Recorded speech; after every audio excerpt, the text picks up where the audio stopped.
ज्ञान केंद्र में आप सभी का स्वागत है। आज की वीडियो में हम जानेंगे रसखान जी का जीवन परिचय और उनकी रचनाओं के विषय में व उनकी भाषा शैली के विषय में। सबसे पहले हम जानेंगे रसखान जी का जीवन परिचय। रसखान जी का जीवन परिचय, साहित्यिक परिचय और रचनाएं।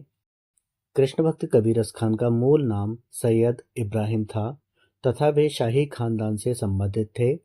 उनका जन्म 1548 ईस्वी अनुमानित में माना जाता है, अर्थात कुछ विद्वान उनका जन्म 1538 ईस्वी में मानते हैं और कुछ 1548 में। तो इसमें कुछ मतभेद हैं, बिल्कुल निश्चित नहीं है, लेकिन अधिकतर जो विद्वान हैं वे उनका जन्म 1548 ईस्वी में मानते हैं। वे दिल्ली के आसपास रहने वाले थे। उनके जन्म का जो स्थान है वह भी निश्चित नहीं है, केवल इतनी ही जानकारी है कि वे दिल्ली के आसपास कहीं रहते थे। बाद में वे ब्रज चले आए और फिर जीवन पर्यंत यहीं रहे। मूलतः मुसलमान होते हुए भी वे कृष्ण भक्त थे। श्री रामचरितमानस का पाठ सुनकर इनके मन में काव्य रचना की प्रेरणा हुई। इनकी भगवत भक्ति को देखकर वल्लभाचार्य के सुपुत्र गोसाई विठलनाथ ने इन्हें अपना शिष्य बना लिया। कवि रसखान कृष्ण की भक्ति में अत्यधिक तल्लीन हो गए थे, अर्थात कृष्ण की भक्ति में लीन हो गए थे। रसखान सगुण काव्यधारा के कृष्णाश्रयी शाखा के मुस्लिम कवि थे।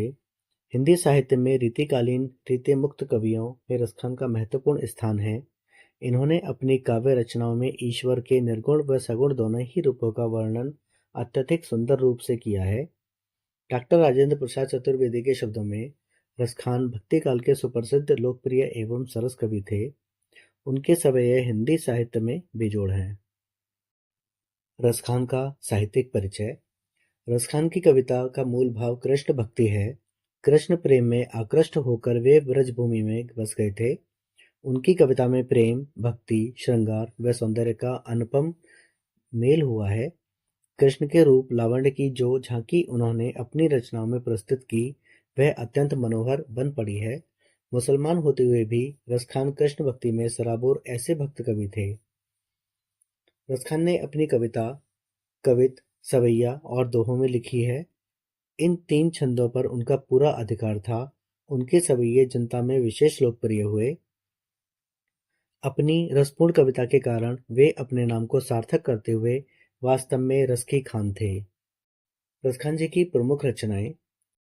रसखान जी की रचनाएं कृष्ण प्रेम से सराबोर हैं। अब तक इनकी 4 कृतियां उपलब्ध हुई हैं: प्रेम वाटिका, सुजान रसखान, बाल लीला और अष्टयाम। इन रचनाओं का संकलन रसखान रचनावली के नाम से भी किया गया है। कुछ विद्वानों का मत है कि रसखान की केवल 2 ही रचनाएं प्रमाणिक हैं, सुजान रसखान और प्रेम वाटिका। इसका अर्थ है, जैसे मैंने आपको ऊपर बताया, कि रसखान जी की 4 प्रमुख रचनाएं हैं: प्रेम वाटिका, सुजान रसखान, बाल लीला और अष्टयाम। परंतु कुछ विद्वानों का मत यह है कि उनकी ये रचनाएं 4 नहीं हैं, अपितु केवल 2 ही हैं, जो कि प्रमाणिक हैं, सुजान रसखान और प्रेम वाटिका। इसके अलावा बाकी जो हैं, बाल लीला और अष्टयाम, ये अभी तक प्रमाणित नहीं हुई हैं।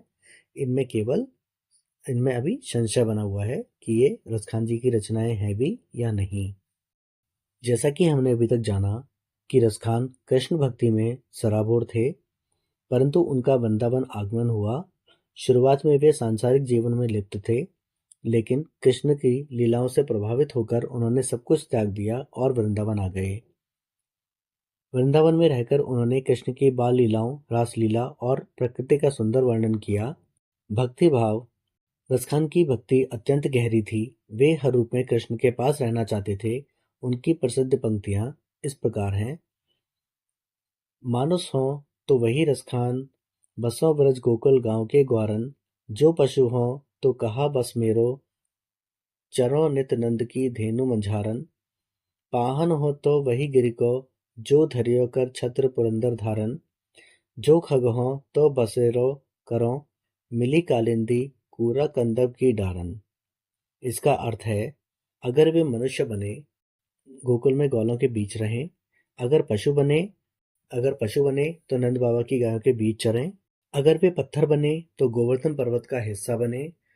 और अगर खग अर्थात पक्षी बने तो यमुना अर्थात कालिंदी के किनारे कदम्ब के पेड़ पर बसेरा करें। अर्थात हर रूप में वे सिर्फ कृष्ण के पास ही रहना चाहते हैं। उनकी भाषा शैली बहुत ही विशिष्ट थी। ब्रज भाषा का प्रयोग उन्होंने किया, सरल और मधुर भाषा का प्रयोग उन्होंने किया, भाव प्रधान शैली उन्होंने अपनाई, चित्रात्मक वर्णन उन्होंने किया, अलंकारों का सुंदर प्रयोग उन्होंने किया। इसका अर्थ यह है कि जब भी कोई उनके दोहों को पढ़ता है या उनकी रचनाओं का अध्ययन करता है, तो उनकी रचनाएं इस प्रकार से हैं कि व्यक्ति के आंखों के सामने खुद ही कृष्ण जी की छवि आने लगती है। इसके अलावा भाषागत विशेषताएं, रसखान ब्रज भाषा के कवि हैं। उनकी भाषा सरल, सुबोध व सहज है। उनमें आडंबर विहीनता है, अर्थात उनमें आडंबर नहीं है, कोई भी दिखावा नहीं है। अलंकारों का सहज प्रयोग उनके काव्य में हुआ है। अलंकारों का प्रयोग उन्होंने बहुत ही साधारण तरीके से किया है। शब्दों के माध्यम से ऐसे गतिशील चित्र उन्होंने अंकित किए हैं जिससे भाषा में चित्रोपमता, अर्थात जैसे मैंने आपको बताया कि जब कोई उनकी भाषा शैली को पढ़ता है, उनकी भाषा शैली को सुनता है, तो उसकी आंखों के आगे स्वयं चित्रण होने लग जाता है। रसखान ने अपनी रचनाओं में कवित्व, सवैया तथा दोहे छंदों का प्रयोग किया है। इनकी कविताओं में प्रेम, भक्ति, श्रृंगार व सौंदर्य का अनुपम मेल हुआ है। कृष्ण के रूप रावण की इन्होंने गोपी रूप में भक्ति की है।